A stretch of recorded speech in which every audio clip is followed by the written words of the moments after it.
बिस्मिल्लाहिर्रहमानिर्रहीम। मैं सूफ़ी अमानत अली कादरी खादम आस्ताना अली रोड़ा शरीफ अर्ज़ कर रहा वां।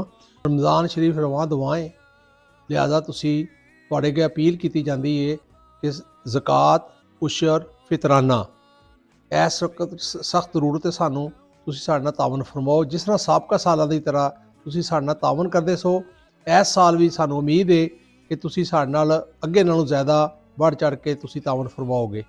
पीर भाइयों ने अकीदतमंदा ने फितराना ज़कात सदकात जमा करवाना होवे दरबार शरीफ आके वो भी जमा करवा सकते हैं।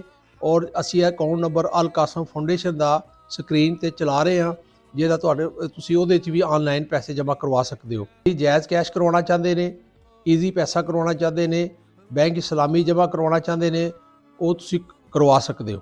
ਦੁਆ ਹੈ ਕਿ ਅੱਲਾਹ ਪਾਕ ਜਿਹੜੇ ਵੀ ਲੋਕੀ ਤਾਮਨ ਕਰਦੇ ਨੇ, ਅੱਲਾਹ ਪਾਕ ਉਹਨਾਂ ਦੇ ਜਾਨੋ ਮਾਲ ਦੀ ਬਰਕਤਾਂ ਅਤਾ ਫਰਮਾਏ, ਫੈਮਿਲੀ ਨੂੰ ਸਿਹਤ ਤੰਦਰੁਸਤੀ ਅਤਾ ਫਰਮਾਏ। ਇਹ ਬਜ਼ੁਰਗਾਂ ਨੇ ਟੋੜਾ ਸ਼ਰੀਫ ਦਾ ਲਗਾਇਆ ਬੂਟਾ ਹੈ, ਇਹਨੂੰ ਤੁਸੀਂ ਹੀ ਲੋਕਾਂ ਨੇ ਪ੍ਰਵਾਨ ਚੜ੍ਹਾਉਣਾ ਹੈ।